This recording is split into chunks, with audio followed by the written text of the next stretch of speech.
Welcome to Conversations with Dr. Stephen Greer on the World Puja Network, and I would like to thank the people at the World Puja Network for hosting us here every 2 weeks to bring you an update on what we're doing with the OrionProject.org and the Disclosure Project. And I'm joined today by my long-term friend and assistant in all this work, Linda Willitts. Thank you for being here with us today. Oh, you're welcome. It's always a pleasure. Great, yes, and just as a note, Linda has just moved here to the Charlottesville, Virginia area where she'll be working full-time with us to help with all these projects that are becoming more and more world-encircling, and we have many exciting things to report today. But I wanted to focus today's discussions on what we do when we go on these expeditions for the Center for the Study of Extraterrestrial Intelligence. You can see what we do at those at CSETI.org and CSETI.org. And these are events. We're about to have one out on the Barrier Islands, the Outer Banks of North Carolina, actually beginning next week. And we're going to have about 40 people with us on that expedition. And a key part of it is the understanding of the nature of how consciousness or mind interfaces with electromagnetic systems, communication systems, and the interstellar technologies. And one of the things that is really self-evident to anyone who thinks about it is that if you're an interstellar civilization, you're probably not using early 21st century Earth technology. And this statement is of such great obviousness that it is missed by many people, particularly scientists who will say, "Well, we're looking for these extraterrestrial civilizations with the spectra and the type of technologies we're using now, such as radio telescopes or microwave signals or what have you." And while certainly that is possible, in terms of a mature understanding of what's involved if ET is here, and they are, and we have the evidence for that at disclosureproject.org. If you go to disclosureproject.org, you'll see irrefutable evidence of this. The question then becomes, if we're going to have a diplomatic contact with them, don't we need to expand our understanding to at least begin to cross over to their worldview? And by worldview, I mean universal understanding of science and consciousness. So science and consciousness is key here, and this is a whole area of study that many people listening to World Puja Network would be intimately familiar with, and it's a big focus of the book, Hidden Truth, Forbidden Knowledge, which is the story of how we have had all these experiences all over the world where we have been able to make contact.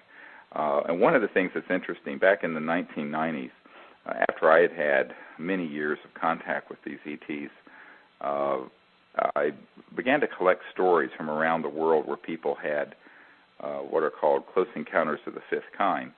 And this is a term that I coined in 1990 for when humans deliberately set up an attempt to make contact with extraterrestrial spacecraft or occupants or civilization. And a close encounter of the fifth kind is very distinct from the other categories, which are really very passive. The other ones are, close encounter of the first kind is a sighting within a certain distance. A close encounter of the second kind is when there's some landing or physical trace, and there are over 4,000 of these. A close encounter of the third kind, of course, is when there is, from the movie that everyone is saying that Steven Spielberg did, is when there is a sighting or an encounter with a being, an extraterrestrial life form. And a close encounter of the fourth kind is when someone has gone on board a craft. But this is different. The close encounter of the fifth kind is when someone, or a group of people specifically, attempt to set up a deliberate contact for interaction that's mutual and bilateral, as opposed to a passive event that's seen or what have you. And we started this project, the CE5 initiative, we call it, back in 1990. It's now 19 years old. And we have gone all over the world. And one of the core things that I found as I began to collect these experiences from other people, not just my own, was that often people would see one of these ET vehicles, extraterrestrial vehicles, and they would signal to it, and it would signal back. But also very frequently, I found in the reports of thousands of cases, people would have a thought, oh, I wish it would move to the right so I can see it better, and it would move to the right. And then they said, oh, I wish it would move down, and it would move down. And there was this mental thought connection to the craft which seemed inexplicable and impossible. Now, Dr. Richard Haynes at NASA Ames Research actually helped collect a lot of these and came out with a book called CE5 back in the 1990s. And I was grateful that he did this work, because it illustrates the extent to which this has occurred all over the world. And so we formalized this into a research protocol, and the research protocol involves training people in consciousness so that they can understand that the mind within each of us is actually a universal resonance field through which coherent thought, kind of like if you look at a laser, it's coherent light. Anybody with physics training out there, it's not ordinary light like a flash bulb. It's actually coherent light, that thought that is emanating from a samadhi state, an expanded state of consciousness, that where you can then see remote places and then connect with very coherent thought, and as a guidance system, show them where you're located on the earth and what your intentions are, is an incredibly powerful technique for making contact. And this, of course, is a big part of the training, because many people do not have a very good training in meditation or in the ability to remote view, which is to see with consciousness distant places or events. And so we put this into a formal program, and actually you can get the meditation CDs as well as the CE5 training materials at the Disclosure Project website, which is disclosureproject.org. But what we do with these expeditions is that we train people to do this, and then we go out under the stars until 1 o'clock, 2 o'clock in the morning, sometimes 3 o'clock in the morning. Not so good for morning people, but they can just pretend they're going to Europe and get on a different time zone. But we have extraordinary experiences, and lately have been able to capture a great deal of electromagnetic and images and film experiences, some of which are up at CSETI.org. So this is sort of as a way of introduction of the history behind what we're doing now and the kinds of experiences we're having. And for many people, of course, everyone listening to the World Puja Network, if they're on this particular network, they're listening because they're certainly aware of spirituality, and they're certainly aware of higher states of consciousness. And in the sense that when we have an understanding that any civilization that is beyond our solar system and is light years away, which is the closest next star system is quite a few light years away. In order to get here, you can't travel or communicate at speeds less than multiples of the speed of light. The speed of light is just way too slow. And so that's what is that is a simple fact that is irrefutable. And because of that, you then begin to have to study what I call the whole concept of extraterrestrials and the new cosmology, which is actually a chapter in my first book, Extraterrestrial Contact, The Evidence and Implications, where I talk about the fact that there is absolutely no way that we can understand interstellar civilizations unless we understand the nature of the awake cosmos, the awake being within ourselves, and how thought and consciousness interface with very advanced electromagnetic communication systems. So that's just in a way of introduction. Now, of course, Linda's been with me for now, 12 years, I guess? 12 years, yeah. And has experienced this and seen a number of these things, and she may want to make some comments of her own on that. Oh, well, we have seen so many incredible things, but in talking about communicating with the ETs through thought, we routinely have communications where, we will think to an object in the sky to show us if it's a satellite. A satellite will just continue on a straight trajectory.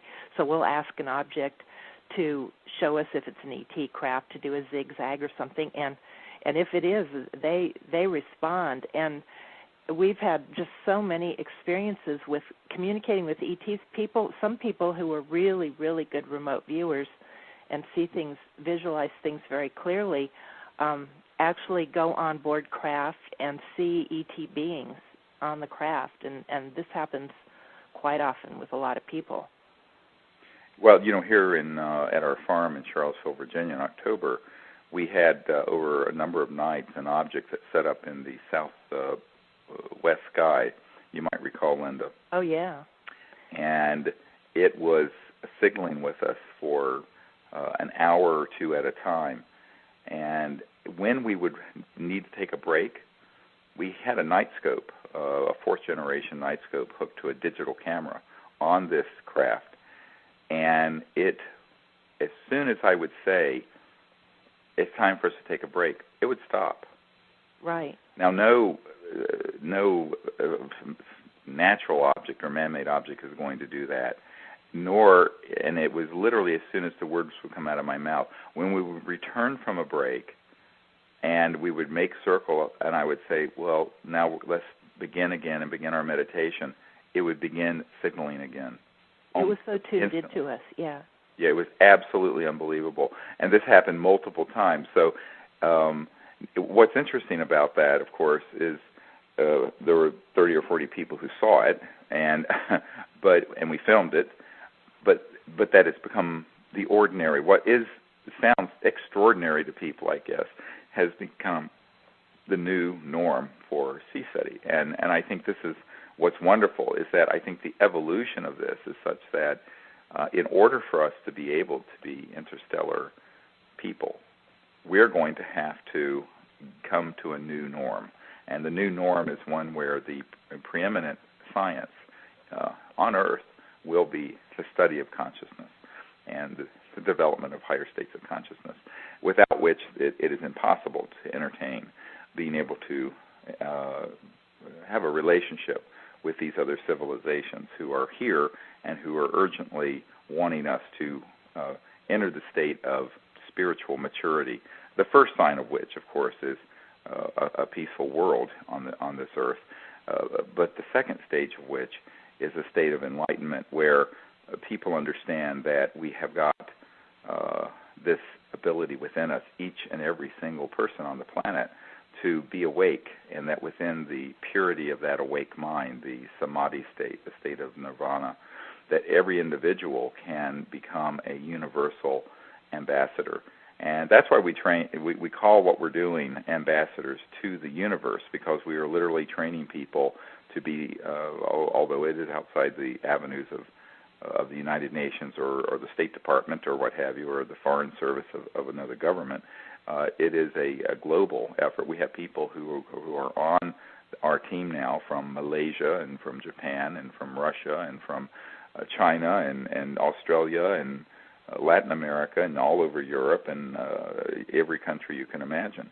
And what we are finding is that these people go back to their countries and they continue to have these sort of extraordinary encounters that are initiated through understanding the protocols of higher states of consciousness, remote viewing, along with the other technologies we use. Now, we do also have high-powered laser systems we use. We have a radio frequency transmitters that we transmit some electronic tones that we have captured from some of our expeditions, one of which actually was provided to us by Colin Andrews, who had been with the BBC team in a crop circle when one of these strange tones came into the crop circle.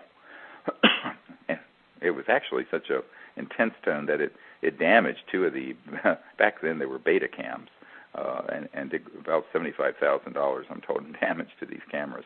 But they were able to record it, and it was an electromagnetic tone, and we have taken it and we use it to project out into space. But since then, we have also had some amazing CSETI tones that have come when we were, you may want to tell people just briefly, Linda, about what happened at Mount Shasta with the tones there. Yeah, that was in 2005, and Dr. Greer was doing a guided meditation, And it was absolutely not coincidental. He paused for a few moments as he was speaking in the meditation, and during that quiet period when he paused, there was a sort of a trilling sound. It lasted about 2 seconds, and it appeared behind. Actually, I was sitting to the left of him, and it appeared about 4 or 5 people down to my left, kind of behind us, and it was a trilling tone. Lasted about 2 seconds. It was very distinct. Obvious, most people heard it. And what was so interesting about the sound was the sound created a visual shape in our minds, and virtually all of us saw it as a string of pearls. I certainly saw it as a string of pearls, and most other people did as well. Right.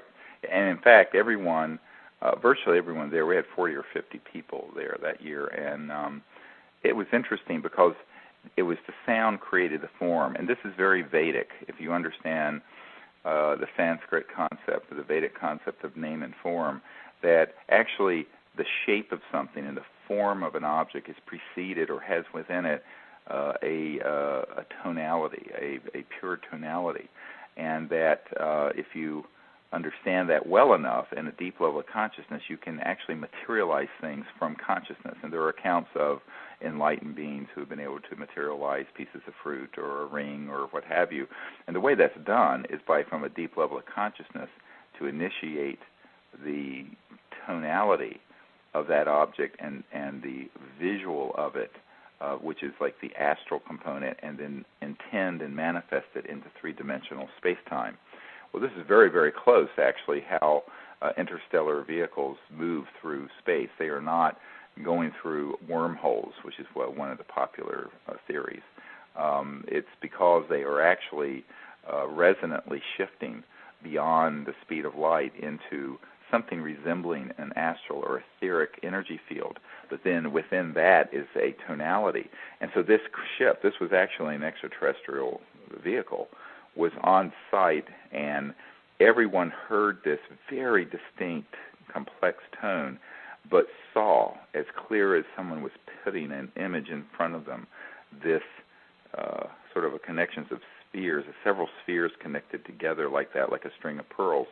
And it was really extraordinary. Luckily, Linda almost always records what I'm saying during one of these meditations, and so she had her recorder on. Even though we were out in the, of course, mountains up at Mount Shasta, we did capture some of it in. It's gotten analyzed and put together by one of our team members in Arizona, Charlie Baylog, who has been wonderful to help us with these things, and is a really great man and a very pure spirit.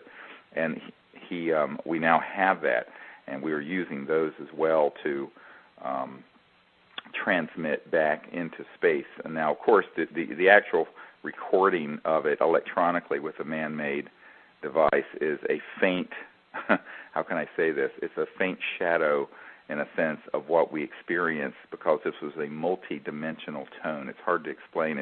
It was as if it was an omnidirectional effect, and it had this visual effect. These are sort of experiences we have that are very, very profound and give us a great deal of understanding of how extraterrestrial civilizations are materializing from one point in space to another.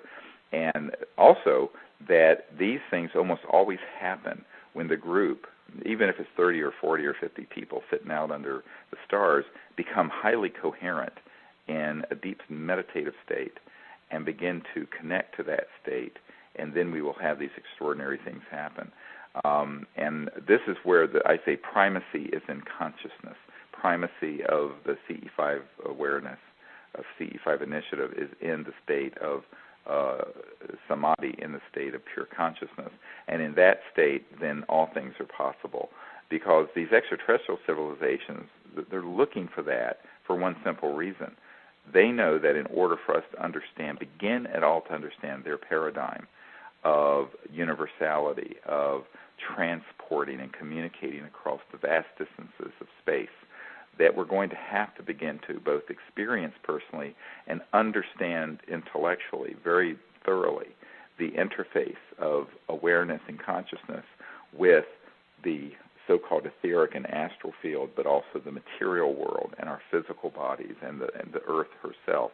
That all of this is a conscious being manifesting as a tree or an apple or a human body or a rock or a mountain. And the saying that all this is that is literally is true. And the experience of that state of unity consciousness and cosmic awareness that precedes it is really, most people view that as the end point in one's path. We view it as the beginning point. And the understanding and the experience of that is the beginning point of being an ambassador from Earth to these civilizations. And it's really a beautiful thing. And once enough people begin to have that level of experience as well as understanding, it's amazing how these extraterrestrial civilizations will cooperate with the team and also manifest in a whole lot of different ways, whether it's with an object that is signaling and interacting with awareness and with our lasers, or these tones, or some other really unusual event. Well, you know, what's really incredible about the trainings is that the ETs actively participate in training us, and so many times they appear in very subtle ways, or they do really unusual but very subtle things, and then they wait until we notice it, and then they'll like, for example, there will be an ET craft, a saucer-shaped craft that's just sort of, it looks like a mist in the distance, and it's very subtle, and as soon as we notice it, they actually will even like dim it down, and kind of to indicate to us that they know that we know that you know, that they know that we saw it. Right. And, I mean, remember the time at Joshua Tree when it was a moonless night and the sky was brightly illuminated. For as far as we could see, it was like there was a full moon, and we were actually seeing our shadows on the ground. And we started commenting about it, and suddenly it was as if somebody flipped a switch and it got dark. That's right, and it was this amazing, almost etheric light that everyone there saw, and we said, where is this light coming from? We're sitting, and we realized, not coincidentally, yeah. It was actually, I saw the origin of it from a craft, and it was in Orion, in the Orion constellation up above us at the Joshua Tree. Yes, Joshua Tree. And this was, they were waiting for us to acknowledge the presence and to pick up on the subtle cues. So it's very nuanced. Everyone is expecting, let's go kick the tires of a extraterrestrial vehicle, and we have had some pretty spectacular full materializations of craft and the beings. Actually, a couple of years ago, we had 4 ET beings that appeared fully materialized outside the circle at Joshua Tree, and was seen by the group.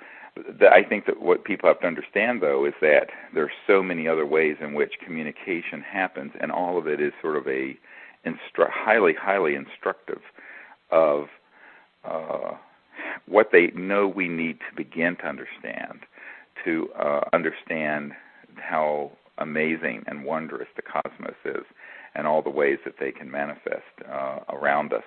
So, and of course people say, well, some of these things sound almost like something that an angelic being and what have you. And I said, well, yes, but angels don't have flying saucers or huge spacecraft that have to move through the sky, although there is certainly a relationship between the level of consciousness of these civilizations and other beings that are highly evolved, that are not material.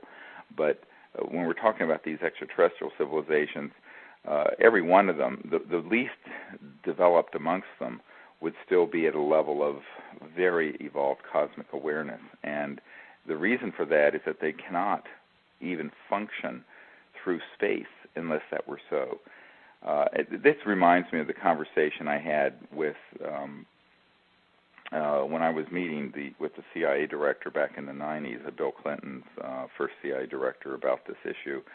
And they had become quite interested in what was happening because many people in the intelligence community and in government had heard that we had made contact with these vehicles over on the coast of near Pensacola, Florida, on the beach, and there were about, I guess, 30 or 40 people there for a weekend training I was doing, and we'll be doing some of these actually this year around the country that we are now setting up. I hope next time we're speaking with you, we can actually tell you what city we'll be doing this in.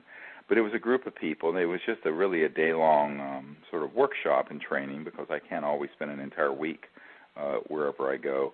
And that evening, I took them out to this beach, a state beach there outside of Pensacola, Florida, and we set up the protocols. And then about I think it was about 8:40, something like that, in the evening, we had 4 of these craft appear.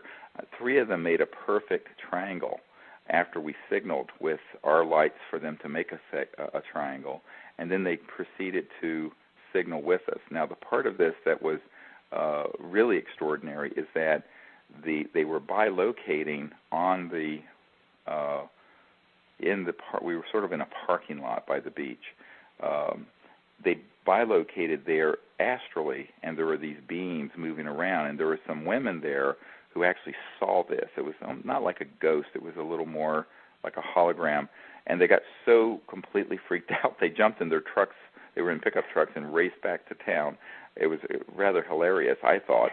But, of course, it was nothing frightening at all about it. I thought it was wonderful. But this ended up on the front page of the paper the next day. It was seen by so many people in the area, not just people that I had taken out for this contact event. And, of course, subsequently, the former head of Army Intelligence heard about it and blah, blah, blah. So a year or so later, a year and a half later, I'm there, meeting with Bill Clinton, CIA director, discussing disclosure of this information, the technologies, all of this.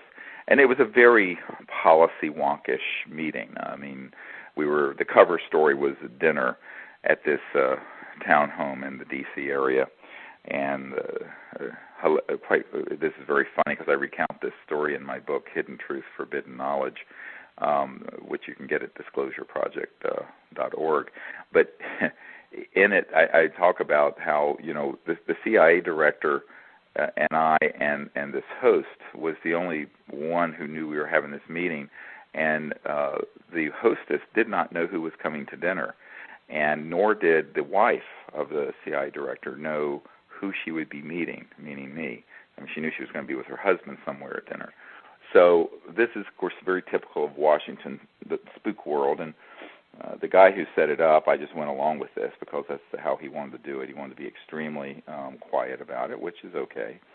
And but you can imagine the shock of the hostess who finds out that 2 hours before the meeting is to start that she's going to be making dinner for the director of Central Intelligence and his wife and this expert on extraterrestrial contact who is coming. So at any rate, it is rather comical, I thought. So anyway, my wife and I went there, and most of the discussions were very much about the secrecy and why the President of the United States and this CIA director who was fairly new were being denied access to the files that deal with this and to the programs that deal with this. And I was explaining to them the illegal and rogue nature of the majestic group that runs these programs. And it was very policy wonk-oriented. But at some point during the dinner, because at this point we'd been there an hour or two, I don't know how long, and it was something like that, maybe 2 hours. And the wife of the CIA director, who had been the chief operating officer of the National Academy of Sciences, the most prestigious scientific organization in America, or one of the most. She was there, and it was the wife of the CIA director, Woolsey. And so Dr. Woolsey leaned in and said, well, I'd like to know, how are they communicating across these vast interstellar distances?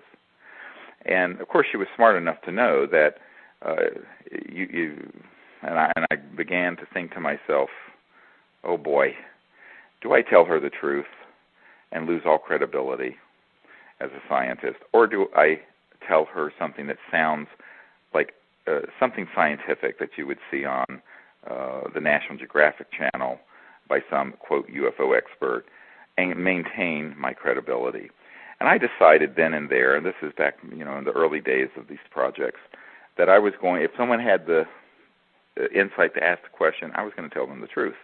So I said, well, Dr. Woolsey, if you just take our own Milky Way galaxy, the galaxy that our sun and the Earth and our other planets in our solar system are part of, our one galaxy, which is an ordinary-sized galaxy, is about 100,000 light years across. Now, that's the distance a beam of light will cover in 100,000 years, going 186,000 miles every second. It's enormous volume of space.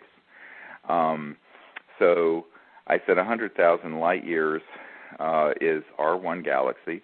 So let's say that in our nearby galactic neighborhood, the sun is here, and somewhere in our nearby galactic neighborhood within our galaxy, 1,000 light years away, which is only 1% of the way through the Milky Way galaxy, if you can visualize that, our one galaxy, of which there are billions, that there's another star system that has an advanced civilization that is visiting the Earth, because at this time in our evolution we are needing some help and we are needing some guidance, and also need to be perhaps contained from becoming a threat to other civilizations at some point, since we're still murdering each other by the millions every year.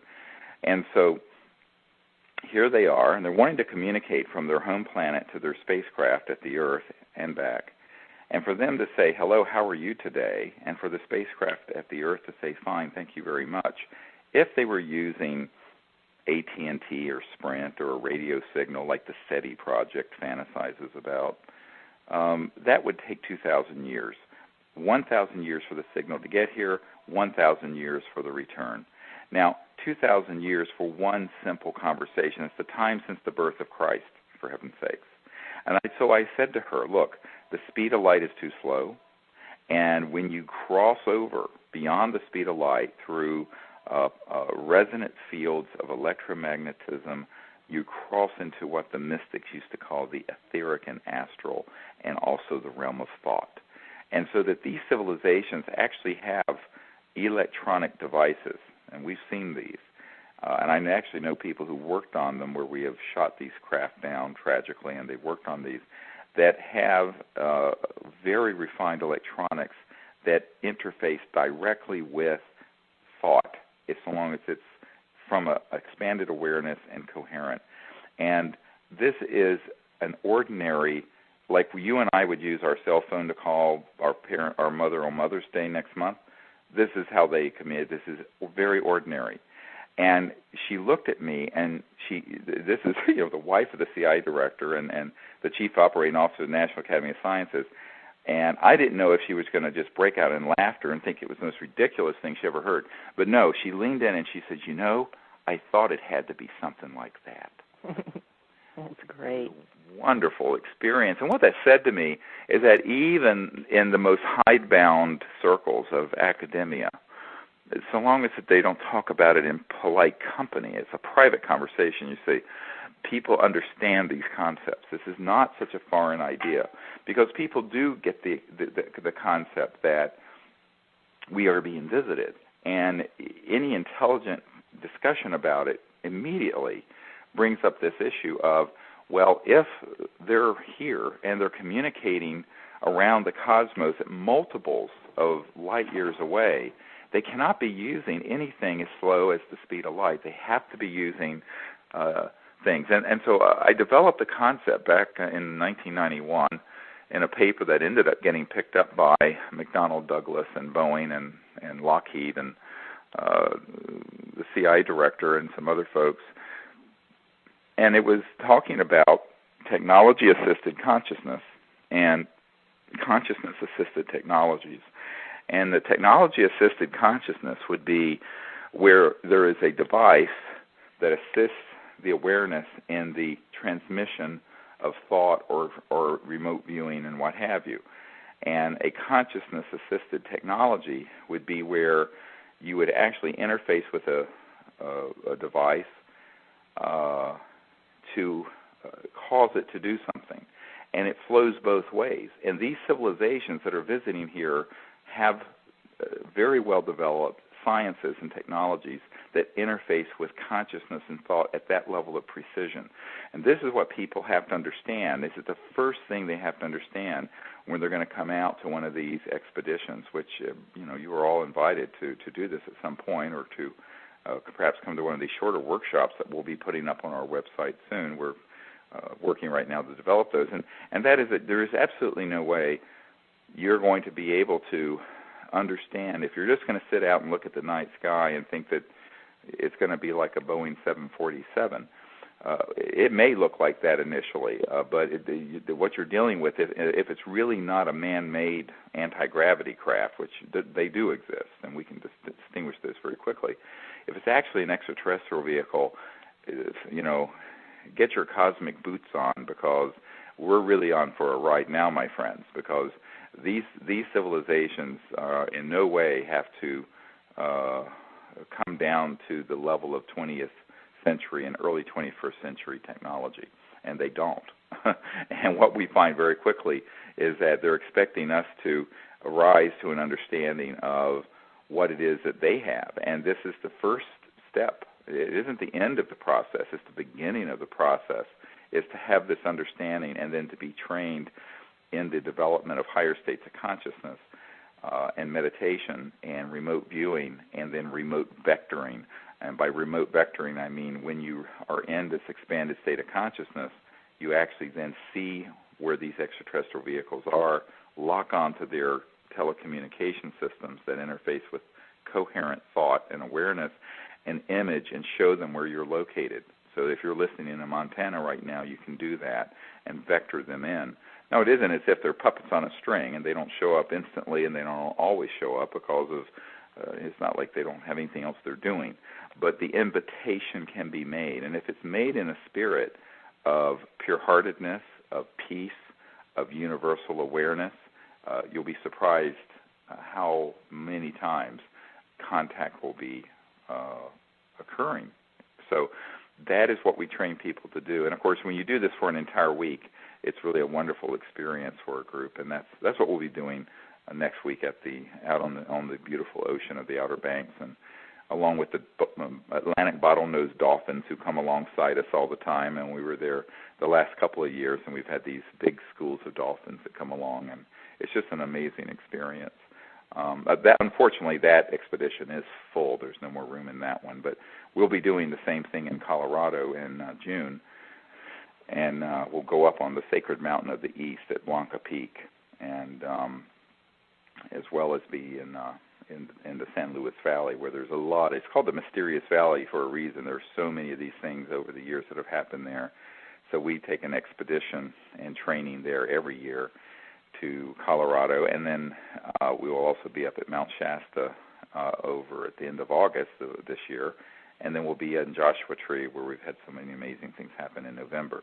So those are planned, and we're also going to be coming to various cities to give presentations and then do day-long workshops and just one-day expeditions for people who can't make it to these longer week-long events. So you can find out about all those at CSETI.org and disclosureproject.org.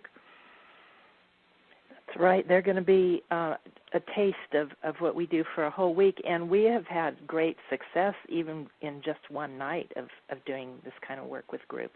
Oh yeah, well, I can honestly say that I cannot remember a time where we have done this where we have not had some kind of sighting and contact and experience. It's been amazing, and even if it has been, like I mentioned, even from the early days in Florida, where we did this one-day workshop and then went out that evening, and we had this event that ended up being on the front pages of the paper. But only that, but we had these craft that appeared, and then these beings that were moving around in the parking lot in the etheric, sort of almost like a hologram that was sensed by not everyone, but quite a few of the people felt it and then saw some of it.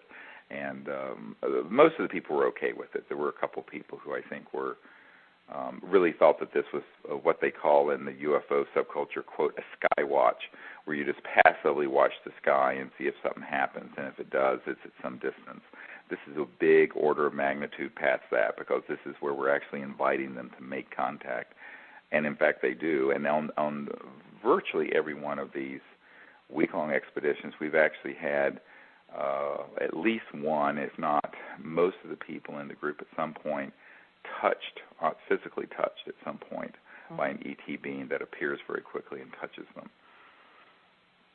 And it's just like a person touched you. You swear that, when it's happened to me, I'll look behind me and think, that someone's trying to get my attention, and there will be no one there that I could see. Right. That's very distinct. And a lot of people say, well, why don't they just fully materialize and stay for a prolonged period? And I say, well, maybe they're trying to teach us some other things, or for security reasons. One of the things that has become very clear is that as we've gone from the 50s to the 90s to 2009, these rogue military programs have really become insanely violent, and with increasingly sophisticated technologies have targeted these extraterrestrial spacecraft when they're fully materialized. And this is why one of the things we always ask is that they do whatever is safe and appropriate for that time and place. We never try. It's a very mutual, peaceful, non-insistent process. It isn't this thing, damn it, you better come, I'm here and I'm getting cold and I'm outside, or that kind of thing. It's very much whatever whatever way they can materialize or manifest or not materialize and do something else, we're aware of it and we will be appreciative of it, and we will be transmitting the same back, because we realize that we're not just bags of bones and physical bodies, that we also have our body of light. We also have within us the spark of our individuality, and then within that, the conscious light that is the single light of awareness.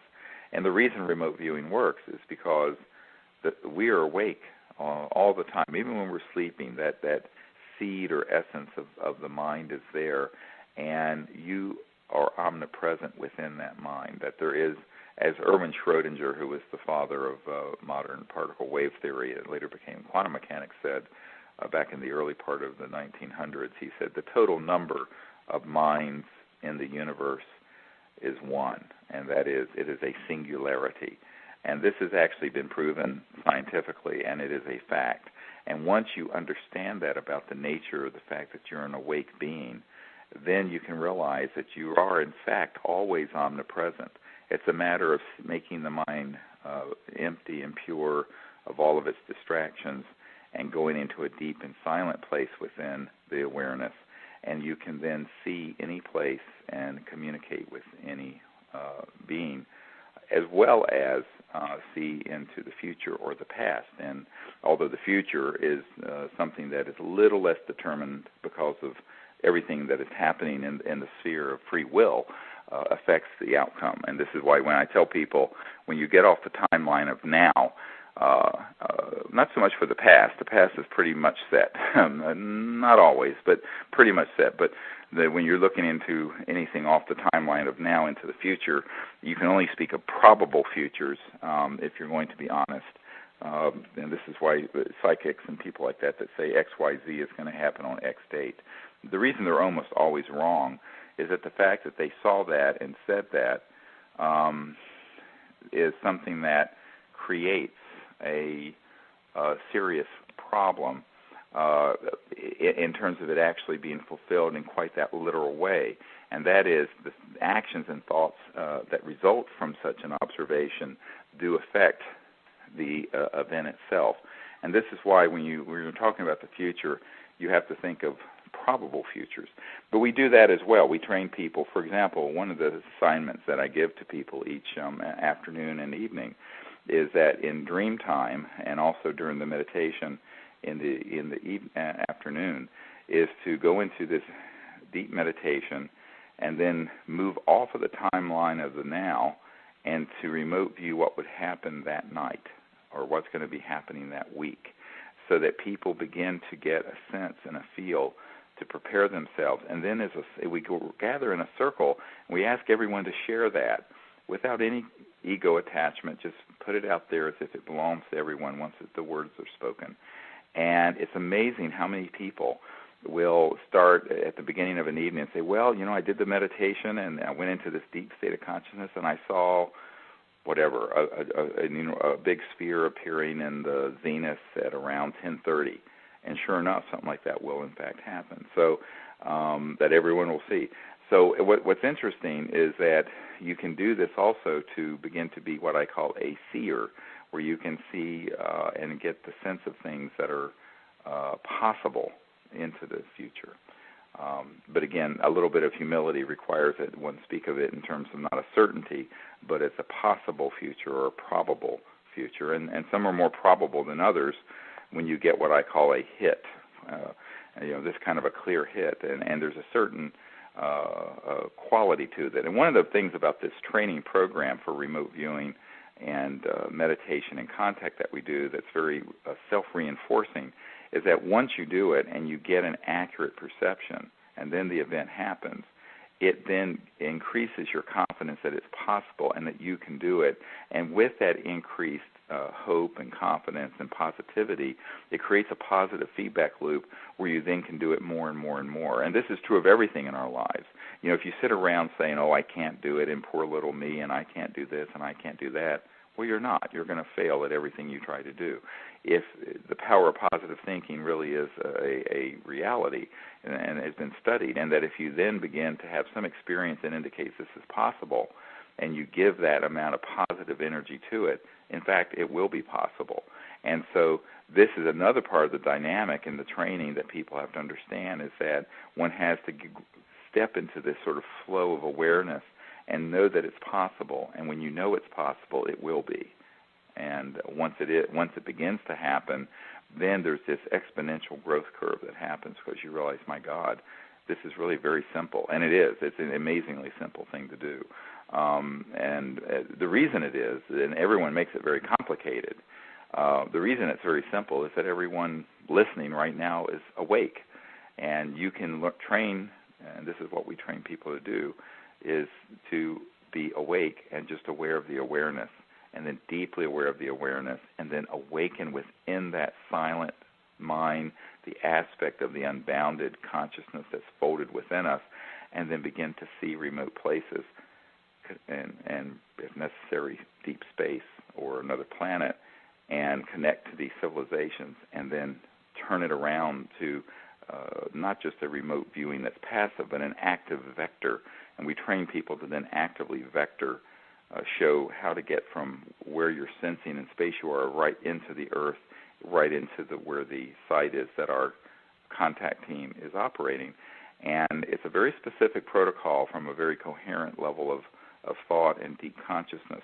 And this is really what is the central thing that we share and teach over the course of the week. And it's a wonderful experience that we guide people through.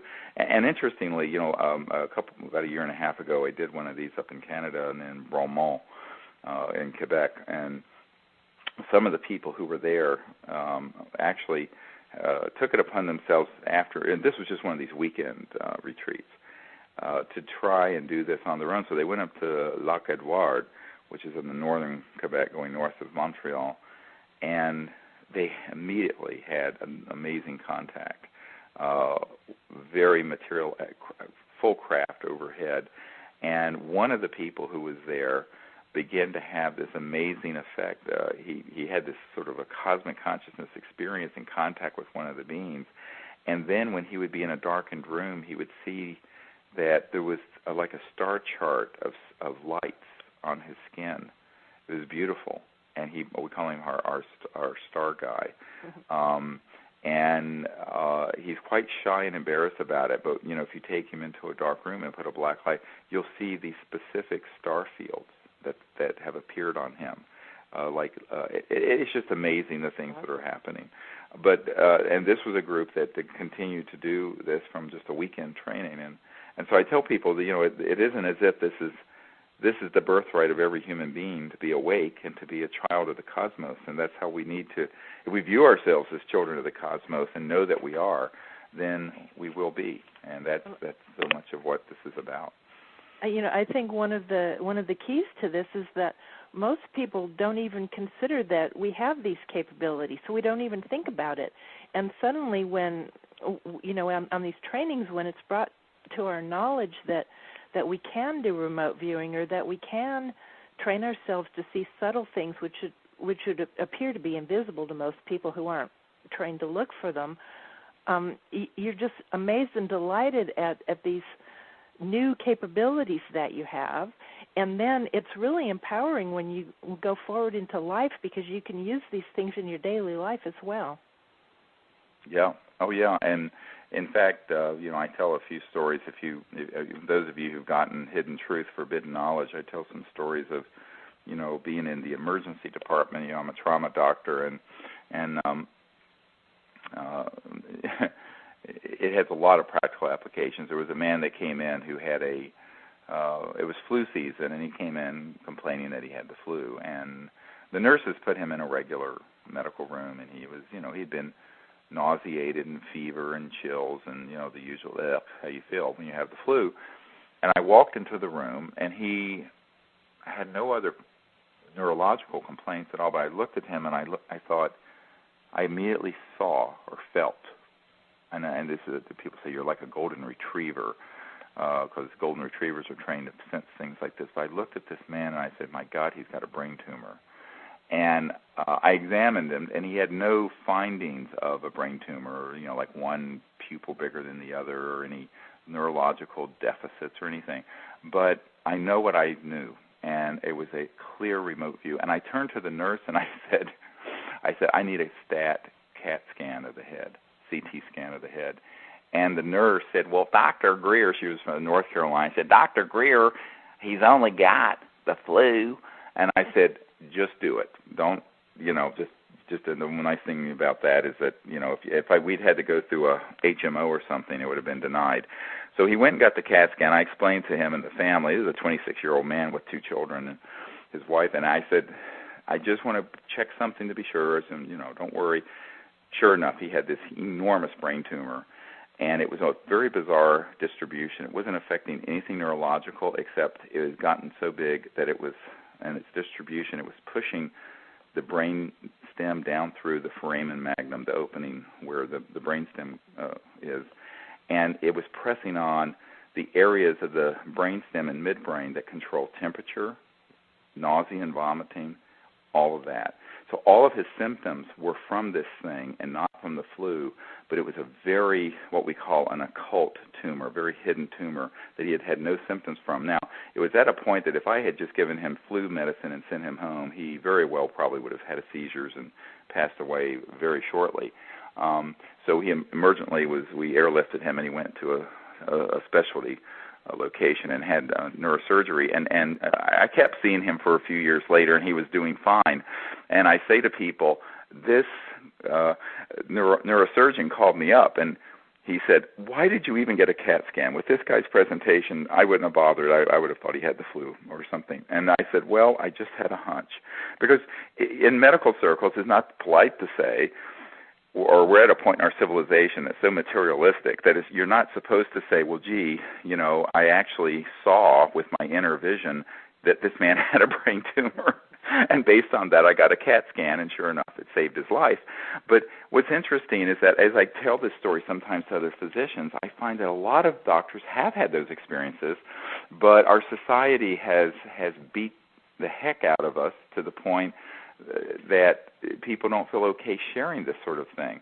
And I think it's time that we say, look, it's okay to share the fact that we're not only material, physical beings, we're also spiritual beings, and we have these capabilities. And as Linda mentioned, acknowledging that and developing it in your life can save someone's life, or can improve your life in many other ways besides just becoming an ambassador to the cosmos. And so this is just one example of many that happened over the course of my medical career that I'm convinced that had I not been open to the power of this divine state of mind, there would be people dead today and who would not have been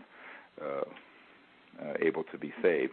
So it's a very interesting. I've also spoken to pilots, both airline and fighter pilots, who have had similar experiences where they have been able to remote view an event that's about to happen and anticipate it, and it has saved the plane or saved their lives. And so, this actually happens a lot in what are called mission-critical professions, like emergency medicine and pilots and what have you.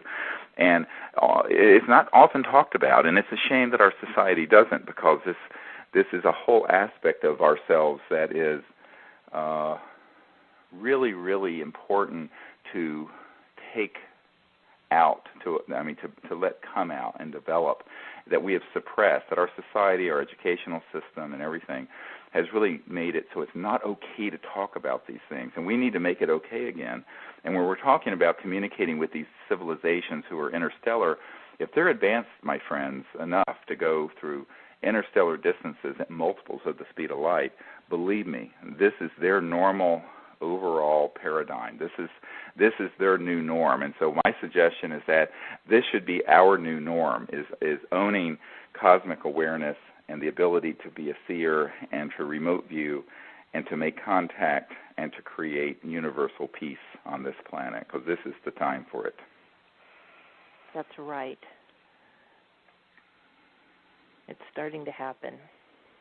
Oh, it's very much happening, yes. Oh, boy. More than I can say right now, because I will just say that this week has been extraordinary. In the past week, there's some things that are happening, both in Washington and in some other foreign capitals, where there is a huge breakthrough happening with bringing this information to the world and making contact, and